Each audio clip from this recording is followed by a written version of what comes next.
Welcome, everyone. Thank you for being here. Thank you for coming. We're going to go ahead and get started. I'm going to start off. My name's Michelle Davis. I'm an education consultant. And we're going to talk all about least restrictive environment this afternoon. I hope everyone is enjoying the holiday season. And again, thank you so much for being here. This session is being recorded. Would you please mute yourself until you have something to share or contribute, or until the question and answer session?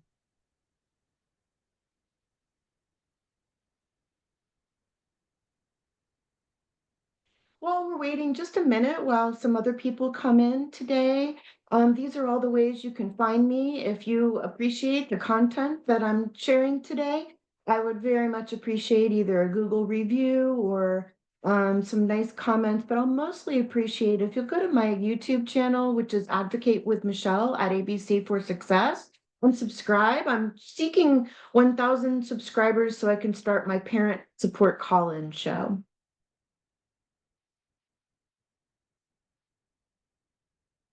The recording of today's session is going to be available on that channel, and I'll share that on all the different social media sites that you found me on.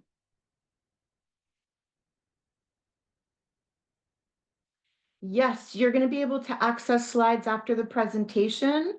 Absolutely, because I have some hyperlinks in there, and we'll get to that.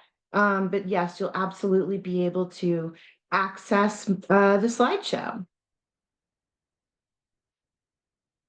When it comes to least restrictive environment, it's a really important and critical concern for parents and educators, but especially parents in Maryland. Its IEP team can change a student's placement. That can be very concerning to parents. It can be very, frankly, disruptive to the child's education. And the parents cannot really do anything about that. So if the school team decides that the child is not making progress and the child needs another school placement, then the IEP team will go ahead and change that placement. Also, another thing that I hear very frequently is that parents would like to have the parents are being told, look, the school doesn't have the resources for your child, or your child needs a more restrictive setting, or your child needs to go to a different school. So sometimes parents are very concerned about that. Other times parents want to get their children into another school. So these are the questions that we're going to strive to answer today. I'm going to focus mostly on Montgomery County Public Schools in Maryland, but the information is applicable for all school districts in Maryland and all states that have similar consent laws, which we'll get into in just a few minutes.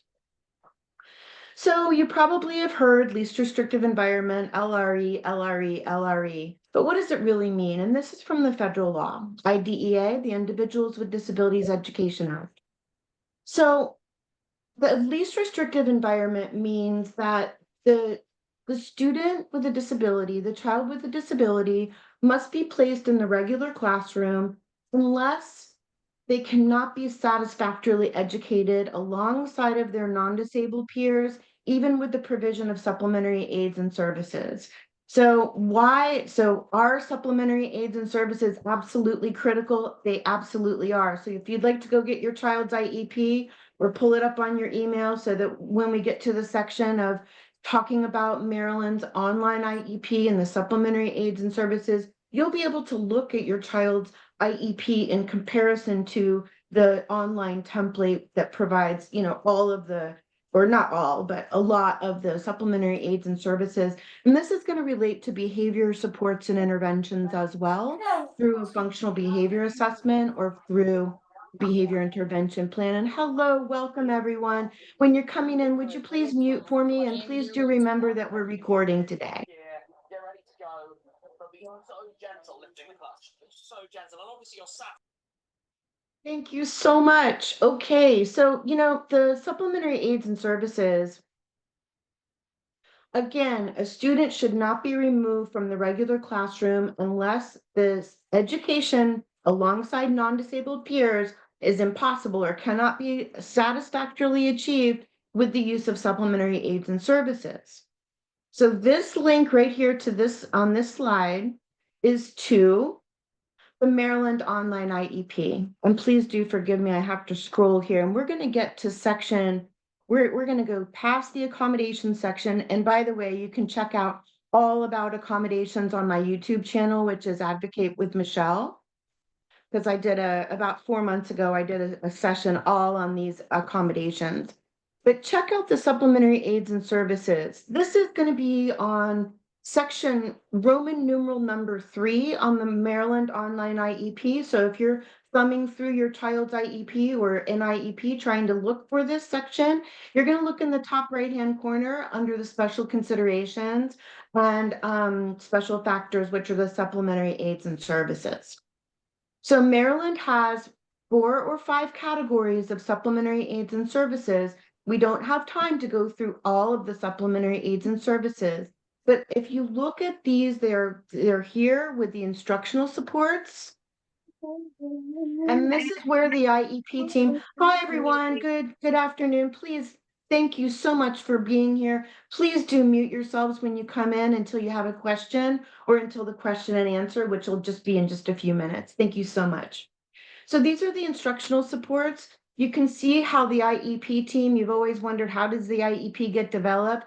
They're bubbles and they're clicks on the bubbles. So you've got the service nature, frequency, begin and end date, and then the providers. Please do note that every section in this instructional support section, every section has its little other button, and that's the opportunity for individualization. So we've got supplementary aids and services in terms of instructional supports. And look at these program modifications. Things like breaking down assignments into smaller units or providing oral exams, revising the format of a test to multiple choice, fill in the blank. And here we've got supplementary aids and services for social behavior supports. So you've got the adult support there, anger management training, the use of positive concrete reinforcers, social skills training. So you've got a number of these, of course. We don't have time to read all of them, but you will have access to this presentation.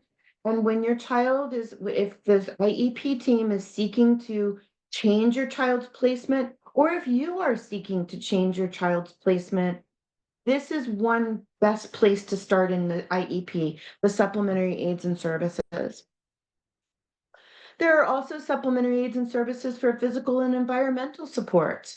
And here's where I often talk about the other button filled in for small classroom setting, reduced student to teacher ratio, lowered distractions in the environment. You can see extra time for movement between classes, feeding devices, preferential lockers, sensory diet, and others. And then you've got your school personnel supports.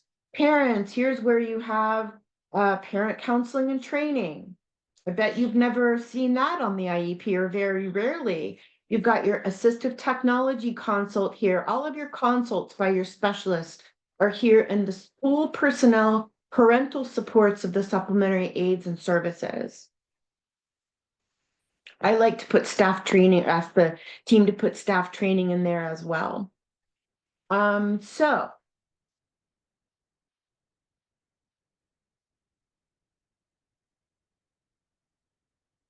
I'm not perfect at the all things PowerPoint on Zoom yet, so let me try resharing here. Okay, so we just went through the supplementary aids and services, and again, these are the instructional program modifications, social behavioral, physical, environmental, and school personnel supports.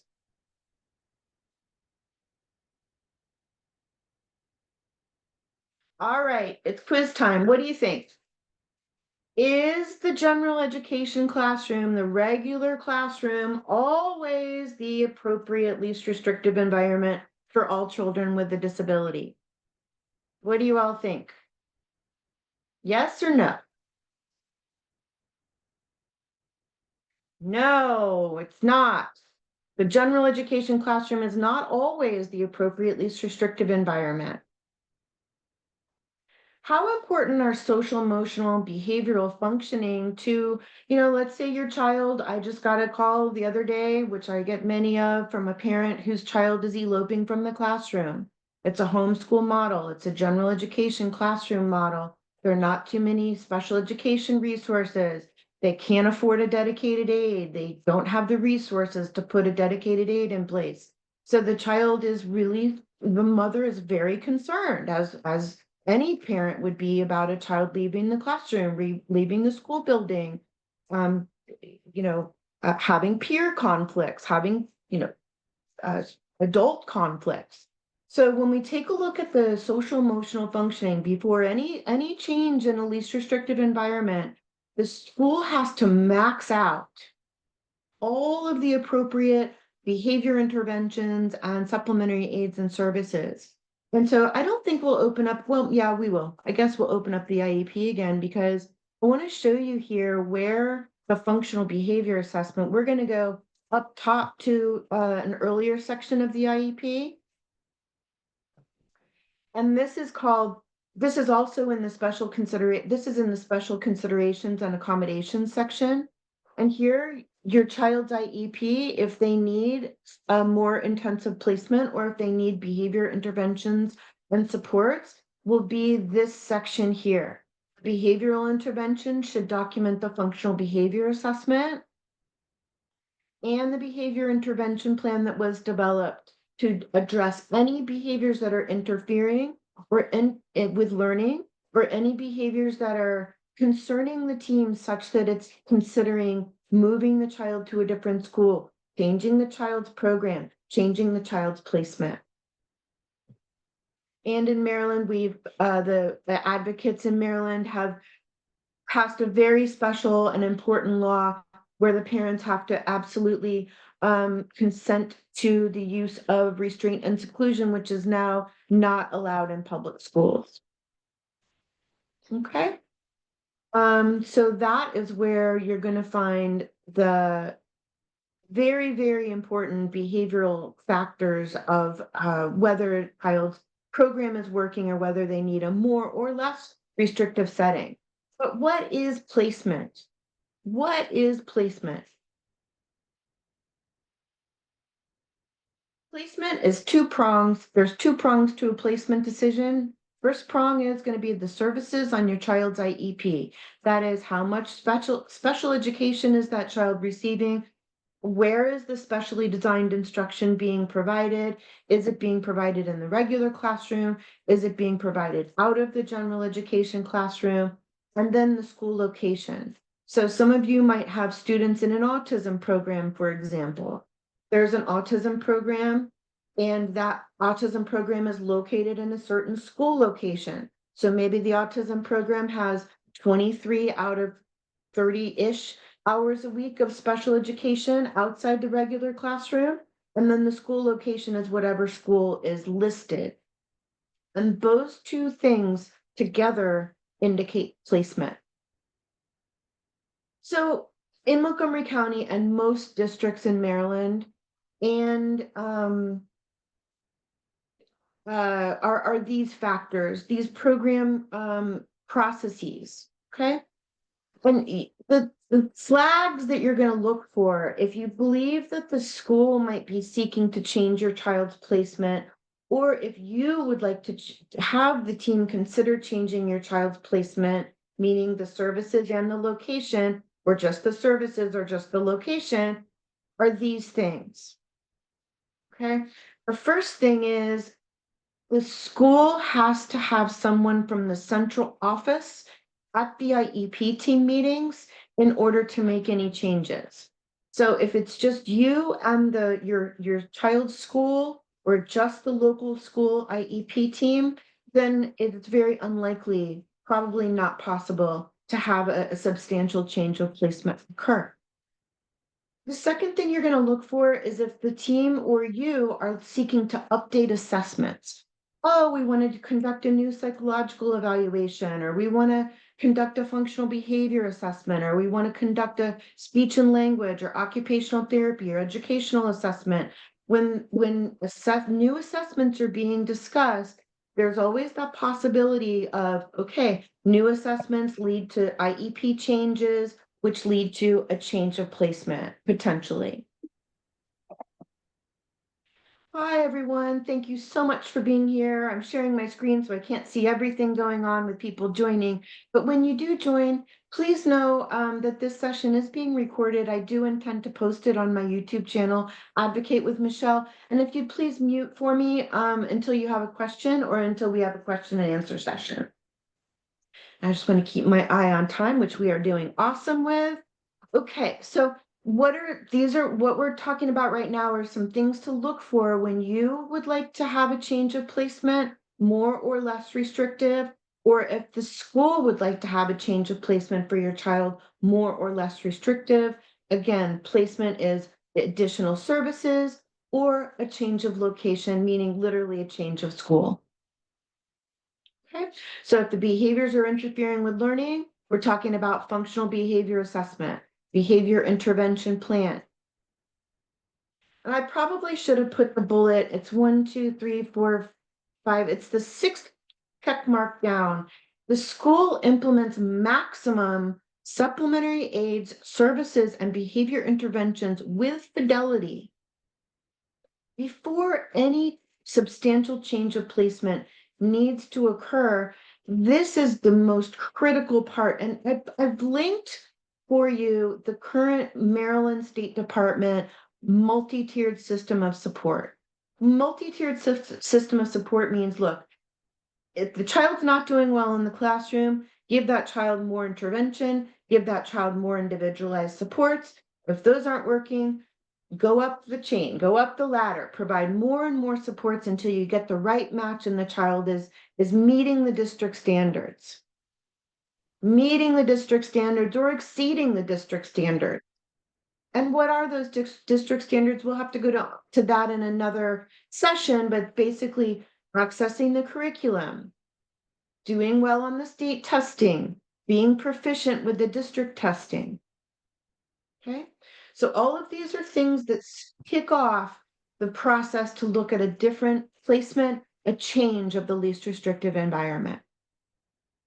Welcome to those who are joining. Please mute and please know we are recording. Appreciate you being here. Okay, now a lot of you came for this reason, and I posted mostly on MC Needs on the community site there. So I'm focused here on Montgomery County Public Schools in terms of some placements that are very common for me to assist parents with. So when I think about the general assessments and the alternate assessments, we're talking about the general education assessments or general education testing, basically, that all students get. The vast majority of students are going to have general assessments and be accessing the depth and breadth of the entire curriculum. Then there are the alternate assessments. This is a situation, and I probably need to do a session on this as well, for students who have the most significant cognitive disabilities and are not taking the general education assessments.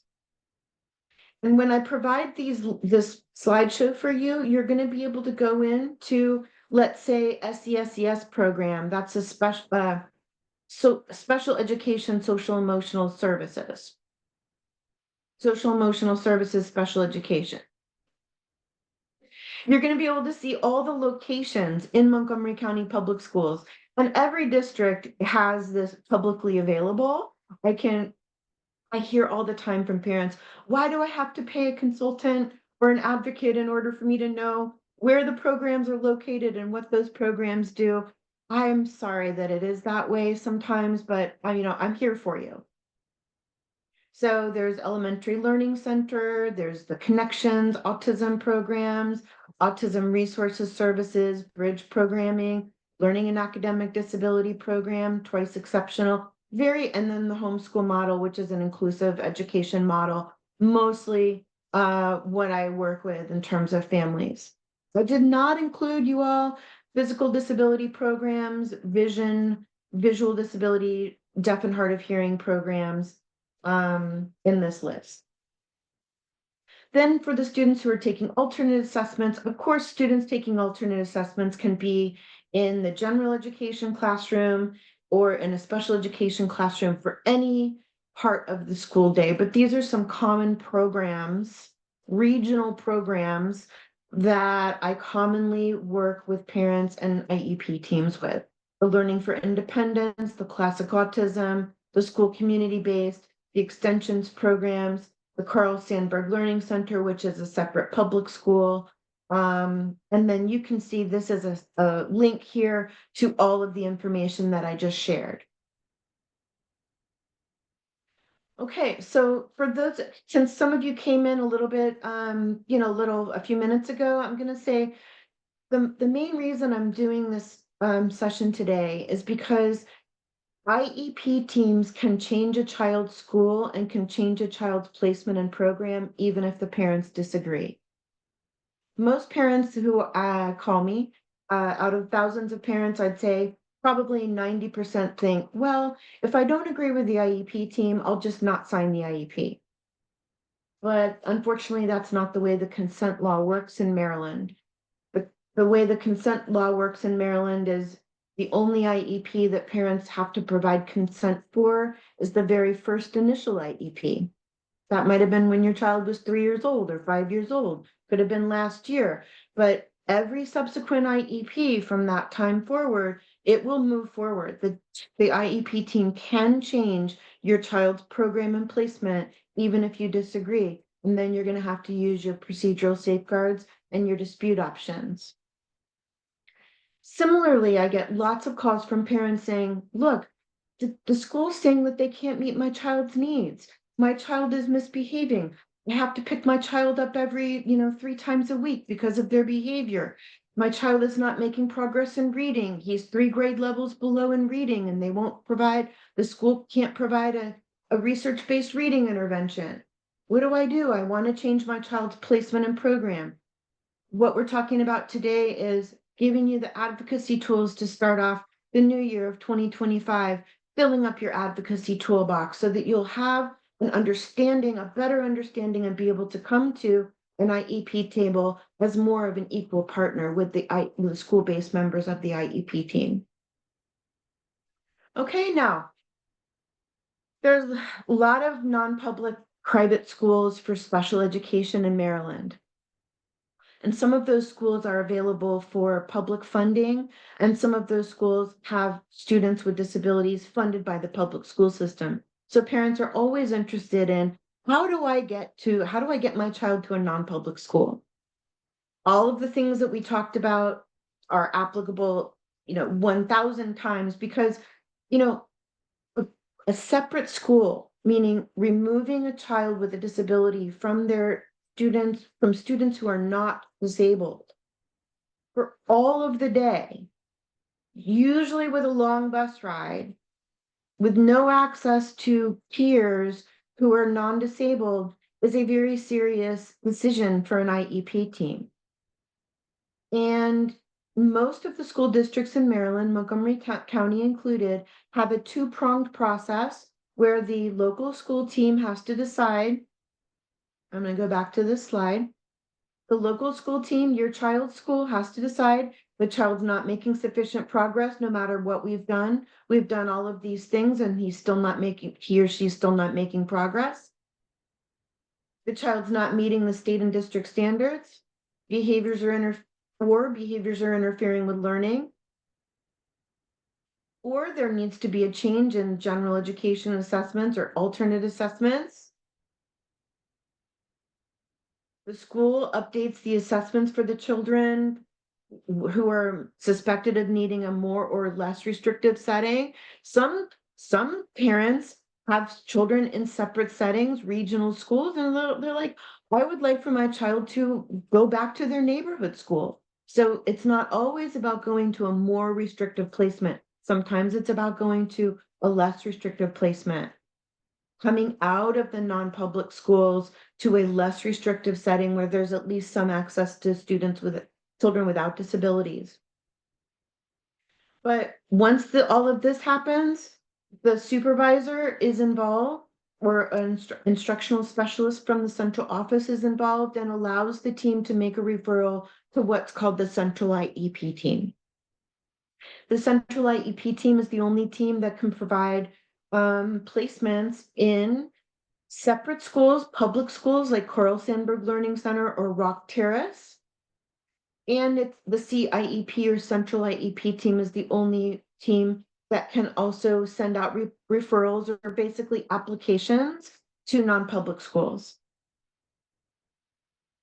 Okay, so that's what happens. Then the central IEP team might send out a referral for maybe, I don't know, 3 different schools. If the student's accepted to all 3, then the parents get to select.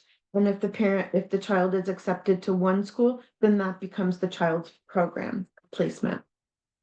And right now, it's quite challenging to get a spot in non-public school. So some students have to wait for a substantial period of time. But that is basically the situation. And that was pretty good. Let's see. We're at a half an hour, so that's wonderful. So I'm going to open this up now. I'm going to take the survey in the chat. Hopefully, if I can remember how to do that. I'm going to put the survey in the chat. And I really love your feedback today. Please, if if you're wanting to feel appreciative or you appreciate the work that I'm doing, 5-star Google review. But the main thing that I'm going to really appreciate is going to my YouTube channel and helping me get 1,000 subscribers, because then I'll be able to start going live. And in 2025, I'm starting a call-in show so parents can call in to me for advice on my YouTube channel, which is Advocate with Michelle. Okay, so I'm going to stop sharing now. I'm going to open it up to Q&A. Questions, comments? Let me check the chat. What science education can MCPS provide in lieu of general education science? If you want to tell me more about your question, there's one curriculum in Maryland. So whatever grade level your child is in, that's the curriculum that's going to be followed. Now, the options through an IEP team are going to be an option for a student to be learning that science curriculum inside the general education classroom or outside of the general education classroom in a special education classroom. Or if that student is a child with a significant cognitive disability and is not going to be taking general education assessments, then it's possible to substantially modify a science curriculum so that maybe an 8th grader who has a significant cognitive disability might be learning standards that are more elementary school kinds of standards. So happy for you to come off mute and ask me more of a question about that or around special education and specially designed instruction.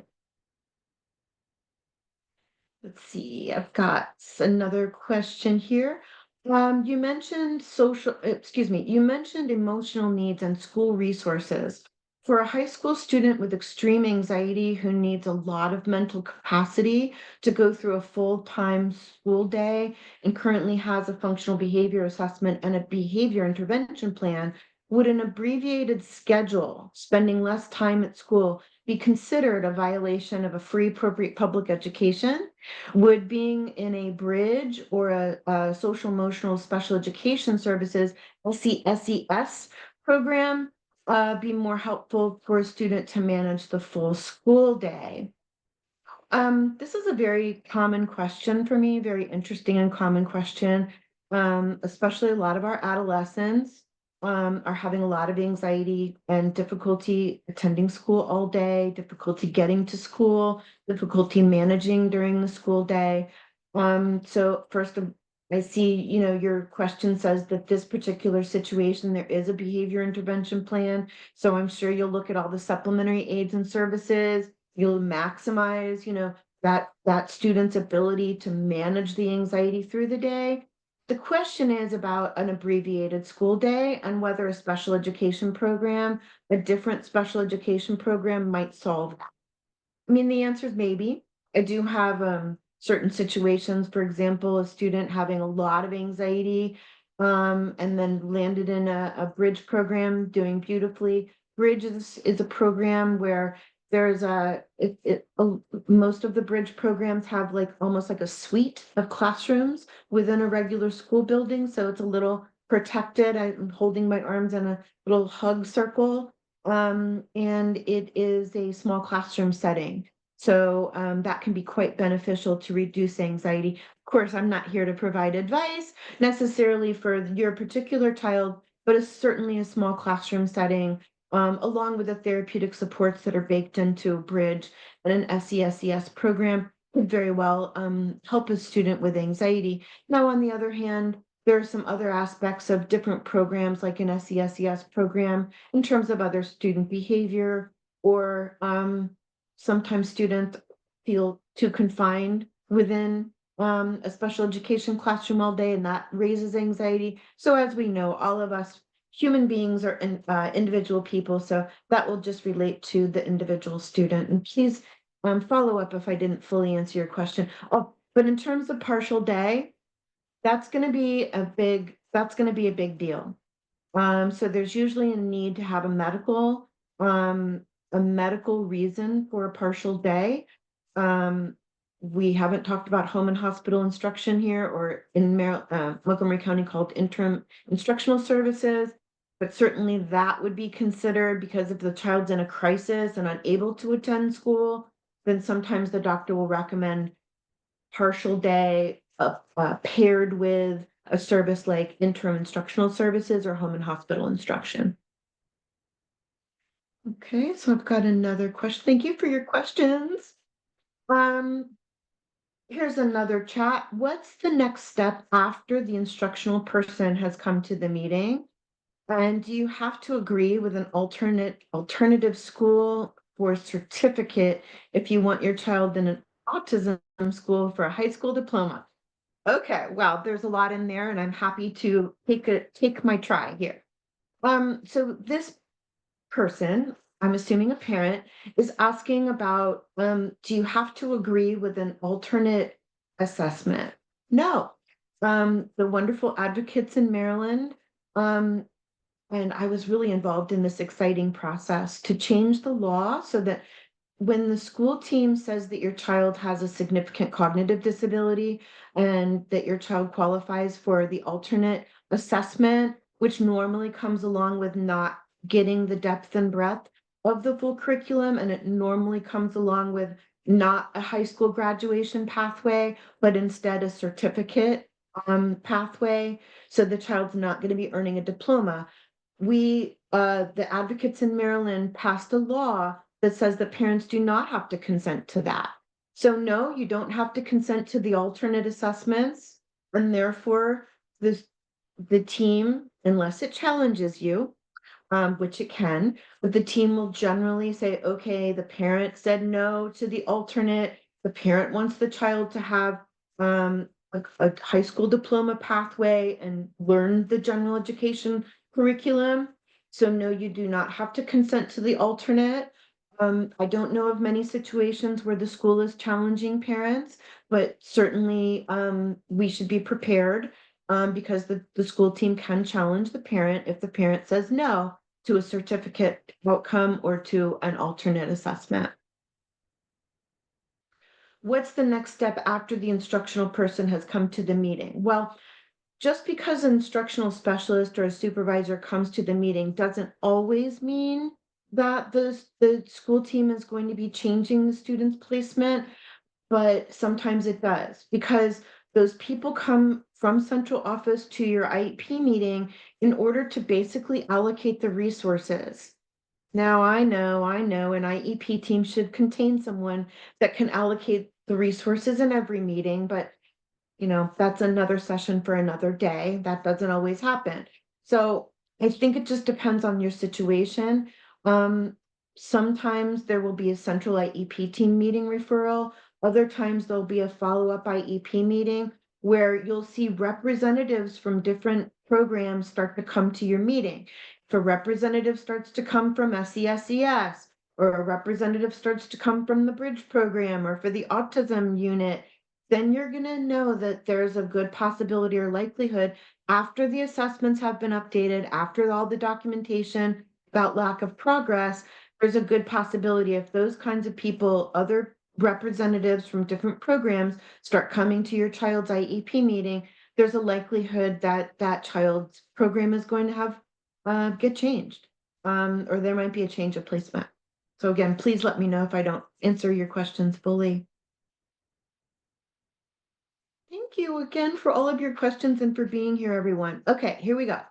What do you recommend for teens with autism who refuse to attend school despite all attempts at school interventions and parent attempts? What is the appropriate school placement here? Residential? Well, that's certainly a very common question as well. Y'all are doing really well with the questions. Now, residential programming is the most, in my opinion, the most complicated scenario that I run into um, when parents and schools are really having difficulty programming for students with the most, I would say, interconnected, meaning there are lots of things going on and complexity is very high. So if the complexity level is very high, normally the school district is going to want to rule out all the less restrictive settings. Okay, they're going to want to rule out all of the day programming to consider residential programming. Also in Montgomery County, you should know about something called the local care team. The local care team, LCT, is a group of individuals representing agencies in Maryland when the child is at risk of needing an out of community or out of home placement. Okay, and in Maryland, the residential treatment centers are few and far between. A very common residential treatment center is called the Regional Institute for Children and Adolescents. And there happens to be a public school program associated with that RTC. But, you know, this is a really complicated residential programming, LRE, least restrictive environment, meaning the student needs 24-hour education in order to access the curriculum. The student needs 24-hour education in order to meet the district standards. The student needs 24-hour, programming in order to make progress on the student's individualized education program. So for this one, I'm going to ask you to give me a call so we can talk a little bit more about that. But I'm hoping I kind of packed some resources into that. But basically for residential programming, the school system can fund it. The insurance company, the medical insurance company, medical necessity can insure it or fund it. And then some of the autism waivers and DDA funding can fund it as well. This is a follow-up to the science question. My general ed science question is related to a 7th grader. So there's only one curriculum in 7th grade for science. So your student is going to be learning that curriculum, whether they're in the regular classroom or whether they're in a special education classroom. The difference will be how fast, how much because there's some core standards that need to be met, and then there's some expanded standards. So some students need acceleration and expansion, gifted and talented programming. Other students need compacting and just really focusing on the core aspects of the curriculum. So I'm struggling with that question. As you can see, I'm not really sure exactly what you're asking, but certainly in a special education classroom or in a co-taught or supported setting, the specially designed instruction should be working on the things that are preventing your child from accessing the full depth and breadth of the science curriculum or any area curriculum.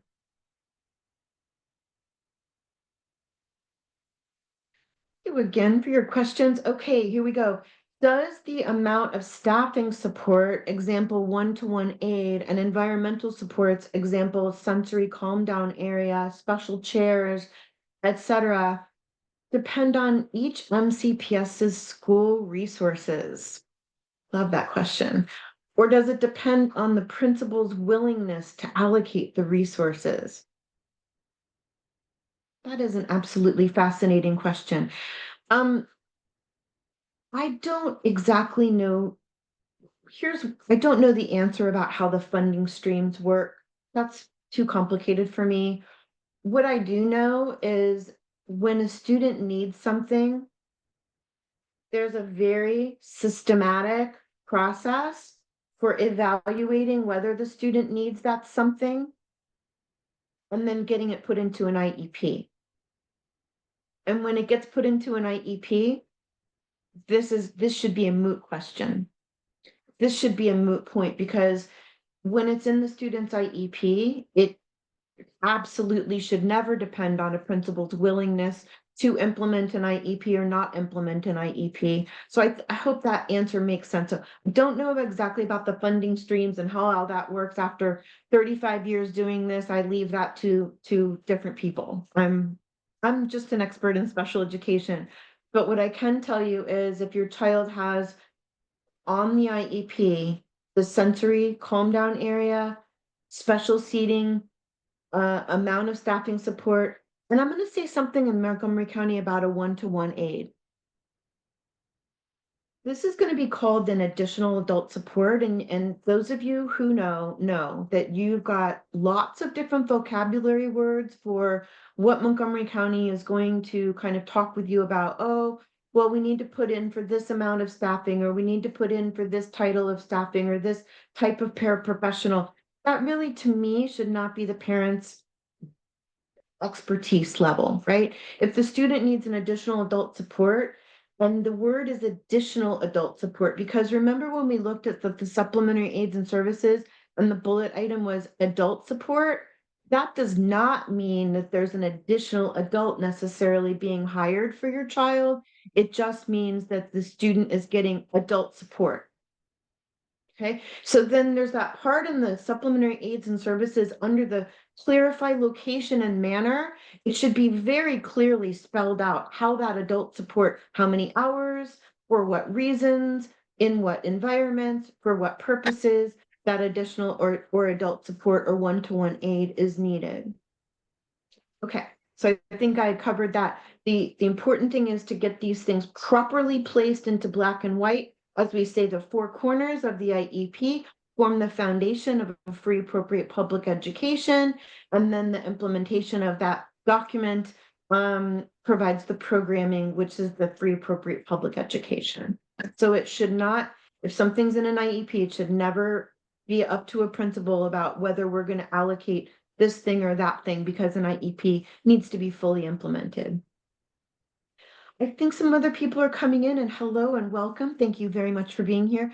Please know that the session is being recorded. I do plan on posting it on my YouTube channel, Advocate with Michelle. And if I think everybody is muted, that's great. Thank you so much. I've got so many good questions. I've got more here. I'll just keep going until I've got a hard stop at 1:30. I've got a meeting at 1:30, but we can go until that time. Okay, I've got a question. Can any accommodations be requested if another student is consistently disrupting my child's learning? Oh my goodness, this is a good one too. Taking away my child's AAC, having meltdowns, other disruptive behavior because they aren't receiving the proper supports. I think that I think it probably as a parent is trying to ask me. And it sounds like maybe we're in a special education classroom setting because one child is taking away another child's AAC device. Maybe not, maybe two or three children in the regular classroom all have augmentative communication devices. But this is a very common problem right now, everyone. We've got a lot of children with and without disabilities who are struggling with emotional, behavioral regulation and disruptive behavior and also social skills. You're asking me, can my child's IEP contain accommodations because another child is disrupting the environment? And I think the answer is maybe. It just depends because even if whatever type of classroom setting we're in, obviously one child should not be hurt by another child. one child should not have to be isolated or excluded or put in a corner, not a literal corner, but put in an area, so to speak, in order to kind of stay away from another child's disruptive behavior. So probably if this is me, I might start looking at talking to the instructional specialist and the supervisors of these programs and seeing if it's I know that I, as a parent, cannot control what the school district does for another child, another family's child. But if I'm that concerned, if I'm pretty concerned, I would start maybe asking about different programs, different classrooms. Um, and I would start trying to find out, look, are you guys in process? You don't have to tell me anything confidential, but are you all in process of changing this other child's placement? Because my child is not learning because there's another child in the classroom. So yes, maybe accommodations, maybe supplementary aids and services could do the job here, but I also might be looking for different environments depending on how serious that situation is. And some situations are quite serious. Okay, thank you again for following up for your general education science question. Is related to a seventh grade student in the Autism Resource Services program. And they're seemingly doing well academically. However, this general ed curriculum is not being scaffolded when presented by the para, meaning paraprofessional, meaning instructional assistant, who attend science with the 4 to 5 ARS students, and teachers are saying it. So here's I could talk all day about this question, so thank you for clarifying the question.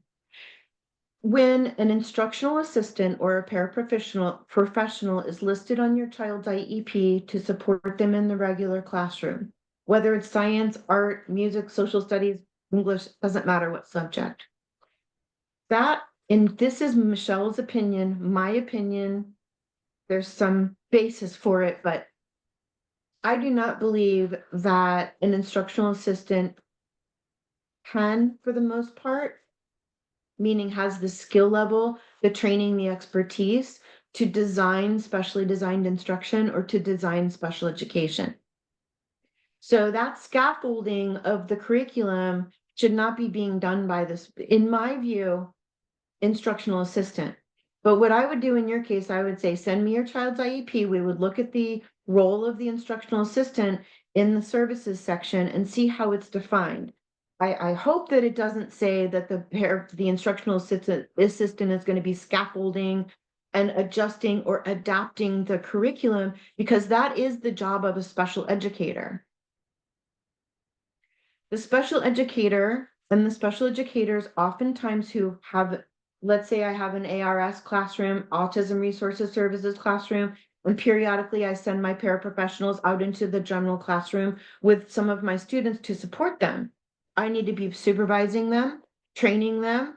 There needs to be in my view, a massive amount of professional collaboration, consultation, and I actually need to be in that classroom for a certain period of time. In my view, this is Michelle's opinion, every week, because I'm supervising that instructional assistant.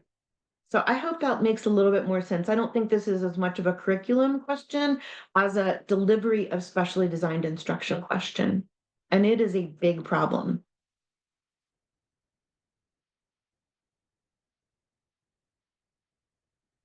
Lots of thank yous. You are welcome. You are welcome. Okay. Um, I'm just reading this to make sure that this person direct messaged me, so I don't know if this is for the whole group. Oh, okay. So this is a question about students who are coping at school, holding it together. Sometimes people say masking at school, but fall apart once we get home with significant disruptive behaviors and mental health issues. Doing much better during the school break, and I'm very happy to hear that they're doing much better and getting some recoup time during the break. Yeah, this is also, you all are really, it's almost like I set these questions up, but I really didn't, because these are the common questions that I get all the time. My child goes to school, the teachers say there's no problem, but hey, once we get home, it's a disaster. I mean, there's all kinds of dysregulation. It's almost like the balloon is just blowing up and blowing up and blowing up and blowing up all day and just pops at home. So, I mean, everybody's an individual, but some of the things that we've worked with, meaning myself and my clients' parents, have worked with IEP teams are if it is a balloon situation, is there a way to let the air out of the balloon a little bit at a time during the school day? So a lot of times kids will come home and have a meltdown about something that happened at school. If that's the situation, then, there are a lot of things that we can do, meaning that the student is not, let me see if it says how old the student is. No, not in this question, but the older the students, the more possible this is, because if this is happening, especially for older students, and I mean fourth grade and up, then this student is not self-advocating at school, right? This student is not sharing. The student is not letting that air out of the balloon by getting to support when the situation happens. Let's say they're being bullied. Let's say they're being teased. Let's say they're melting down inside, but they can't express it. So that's something I would look at the student's individualized education program or IEP, and I would want to put some things in there in terms of coping, in terms of communication. I love the idea of a complaint box, and all of us need a complaint box, don't we, sometimes, where we can just put a little complaint into the box, and then an adult will check in periodically and maybe, oh, you've got a complaint about this. It's just an idea. I don't know if this would work for your child, but there are so many ideas about this. But yeah, we got to solve this because this really is hard on the family dynamic. It's hard on this, everybody gets stressed out. It can affect sleep, and then it affects the next day, and everybody's kind of falling apart. So when there's a strong family system, of course, the student with a disability and all children have a better chance of being successful at school. So I hope I did answer that question as well. I see some people coming off of you're coming onto video. So do you have a question for me? I'll stop the chat and give you priority if you'd like. No, I'm just trying to take it all in. It's a lot of Okay, information and just trying to take it all in. That's it.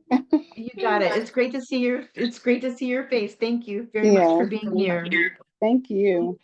You're welcome. Okay, so I'll go back to the chat on the questions.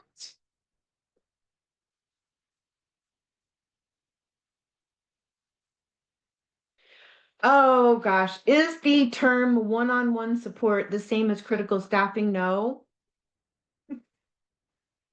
No, it's not. Um, okay, so here's what's happening in terms of the additional adult support. Okay, so I've got about 4 things that I want to say at one time, so I'm trying to figure out which one to say first.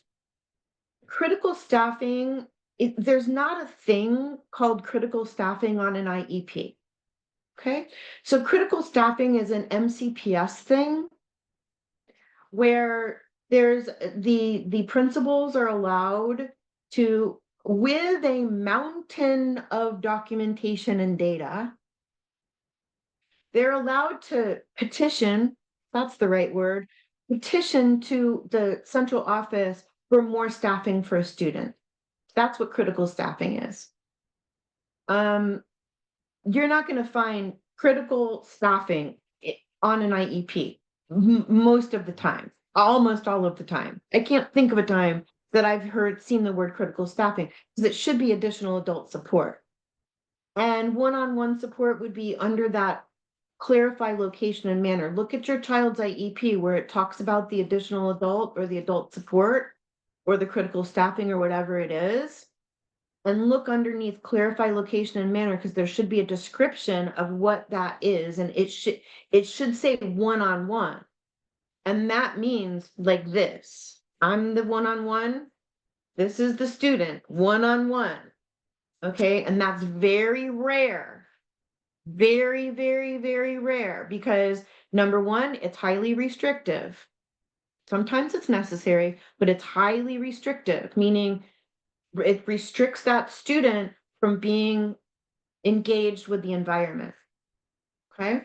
Second of all, the one-on-one doesn't allow, here's the other students in the classroom, doesn't allow that additional adult to kind of reduce the student teacher ratio just by being there. So if I'm a special educator and I've got an instructional assistant, and then I've got an additional adult for the child, there's three of us. So I would naturally use the three of us, unless it said for all of the children, unless it says absolutely one-on-one for this particular child. Hope I answered that. But parents, I feel you're confused. I know you're confused because it's confusing, because additional adult and then the critical staffing and the dedicated aid and all these things, that all these terms that are being thrown out, they're really about funding streams and not really about what your child needs. What is the oh boy. What is the sorry. Let me just get ready for this question. What is the difference between the bridge and the SESES? Would a student be more likely to be placed in the program that's already in the homeschool bridge? Not necessarily. Okay. So I'm going to just do my best here. And if I make a mistake and this is recorded, then you guys will comment and tell me I was wrong. But I've been doing this for 35 years. I was 10 years in Montgomery County Public Schools in the 90s. And then I was consultant since 1998. So let me give it a shot. And by the way, my first year of teaching was at the Mark Twain School, which is a separate school for students with social emotional behavioral disabilities. And I started as the satellite program. We used to call it the Mark Twain Satellite at the Eastern Middle School. I started that program back in, I think it was 94, and now it's called SESES. So I do have a little bit of background here. So the bridge program is for students who are socially vulnerable, on or above grade level academically, not aggressive, not overly disruptive. Okay, so sometimes you're going to hear words like externalizing behavior and internalizing behavior. Those terms have been around for a million years. Externalizing is how it sounds. It's external behavior. It's affecting the environment. It's affecting the classroom, especially aggression. The gatekeepers for the bridge program are going to close the gate if there's aggression and a lot of externalizing behaviors. There's a social worker at a bridge program. There's a social worker at an SESES program. There's a psychologist at a bridge program. The psychological services are more intensive at a bridge program, in my experience. The bridge program has more of an ability. It depends on the grade level. Bridge is only for 6th to 12th grades. SESES is for elementary to 12th. So that's another difference. But you're gonna, the supervisors of the SESES program are gonna start to come to your child's IEP meetings. If your child is acting out, very disruptive in the education environment, aggressive toward peers or adults. Bridge and SESES both teach social skills. SESES programs are not worried when a student is not reading on or mathing, although that's not really a word, but doing math or reading on grade level. SESES will be like, that's fine. So academic deficiencies are not the students, and I've had many who I've helped to place, or I have placed when I was in Montgomery County in the bridge program. Their only academic problem is usually going to be written language, because executive functioning, written language, showing what you know in writing, but reading and math are generally going to be on or above grade level. Okay, the fact that the bridge program, let's say your child's at Briggs Cheney Element or Middle School, and there's a bridge program in that school. So, hey, would it be more apt to be considered? Maybe, but the other factors that I just talked about are going to be more important. Okay, let me take a look at my time here. We're good. We're at 1 o'clock. All right. So, have I ever seen a parent's request for placement changed and honored without the involvement of attorneys? Of course. Absolutely. I'm not an attorney. And I've not only helped families without attorneys most of the time, the vast majority of the time, but also, thousands of parents come through my door over the years, and many of them have experienced changes of placement, and an attorney or a consultant for that matter has never even been involved. Okay, looks like someone might be writing here. Um, I think I've answered all the, I'll give you all some wait time. You know what that is, right? You ask a question, just let silence sit, called wait time.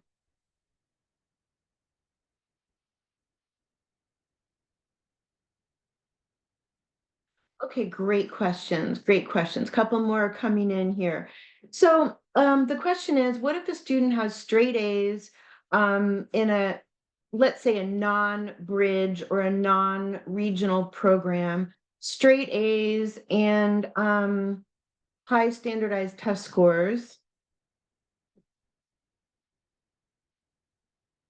but it looks like that person might still be writing. So if a student is meeting the district standards, if a student has high test scores and is getting straight A's, I mean, you've got to look at the factors that we talked about earlier, which is the change to a more restrictive setting away from non-disabled peers. Remember that supplementary aids and services slide. It should only happen if a student cannot be satisfactorily educated alongside of their non-disabled peers with the use of supplementary aids and services. So if a student's getting straight A's, high, standardized test scores, a change of placement is very unlikely and probably maybe not necessary. How long is the placement change process after the BIP is completed? I'm so glad you asked that question, because that is the behavior I hope that I did not misspeak, and please let me clarify. A student would have a behavior intervention plan when the student's behavior is interfering with learning. So just because a student has a behavior intervention plan does not mean that the school is going to change the child's placement. Okay, so the behavior intervention plan is not for the sole purpose of changing a placement or changing a least restrictive environment. It is for supporting the student, finding out, first of all, why the student's behaving in that manner, putting all the supports the student needs into place in that behavior intervention plan. So I hope that clarifies. Can a student be change of placement in the middle of the school year? Yes, absolutely, anytime.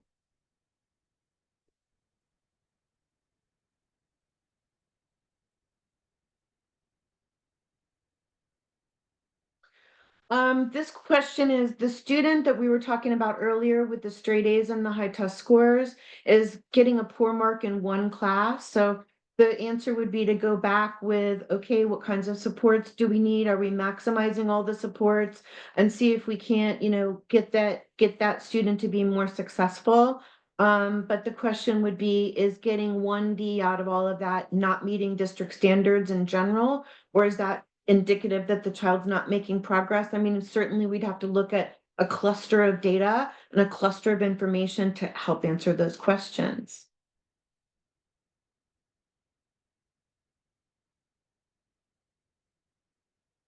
You all are hanging in here with me. That's exciting. If MAP, meaning the district testing and other standard tests are not met, but classroom work is on par, will the student be able to graduate with a diploma? Well, it it sounds like maybe you're a parent of a student who's not quite in high school yet. So if you email me, I will send you your child's graduation requirements. So the graduation requirements in Maryland are going to be earning a certain number of credits in every subject, passing certain tests, and doing community service and some other things. So you'll need to learn about the graduation requirements. So the answer to this is yes. If the map is not being passed, because that's not a graduation requirement, and the classroom work is on par, the child should be able to graduate as long as they meet the other graduation requirements.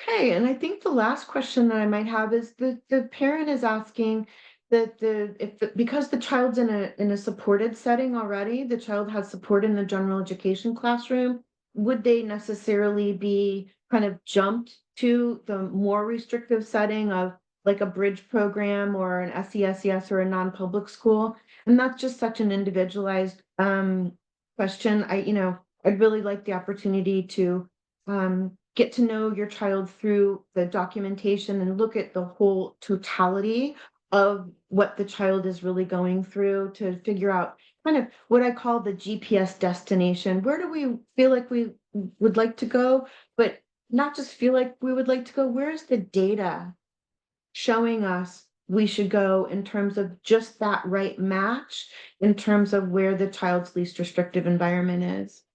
And did we take a quiz earlier? Is the general education classroom the least restrictive environment for every child? No, it's not. The least restrictive environment can be a regular classroom, a special education classroom, a regional program, a special education school, or even a residential program.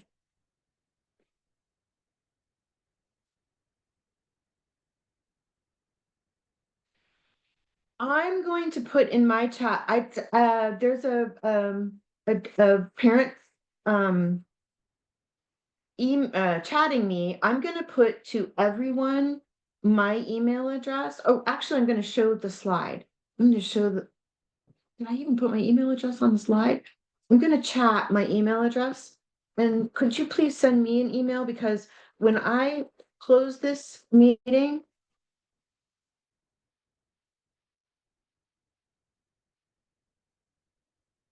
I don't know if the chat's going to show up. So can you please email me and I will email you the graduation requirements. I've got an MSN and a Gmail, so there they are in the chat.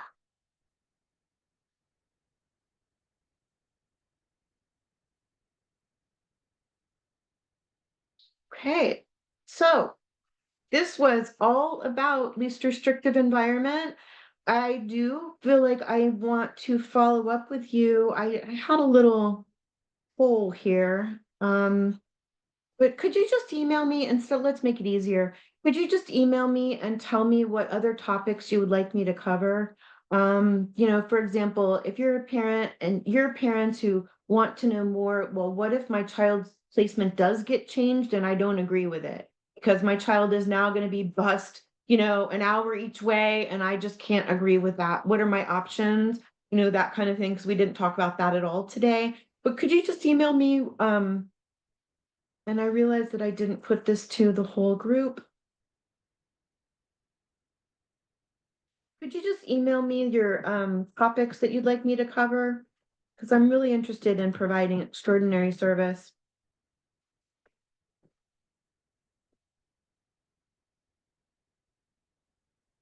And again, if you wouldn't mind, please,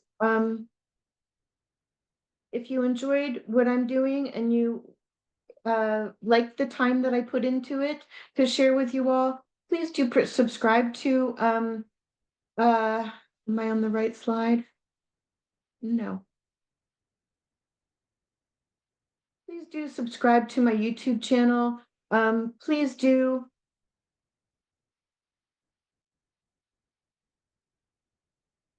email me, 5-star Google me, and let me know what you thought of my presentation for you today. It would be really great. I'm going to start in 2025. I'm going to start a call-in show so parents can call in and ask advice about their particular child's situation on YouTube. And in order to do that, I need at least 1,000 subscribers. So sorry to beg, but if you're so inclined, please go over to Advocate with Michelle and help me out. Okay, and I hope all of you have a wonderful, happy 2025. Thank you again for being here. Thank you for the hearts. Thank you for the love. It's right back to you. And enjoy, and please do know that we're here for you, advocates, especially myself, Michelle Davis. I'm here for you. If you need me, just call me and we'll see what we can do together to make your child's school life much better and successful. Thanks again for being here.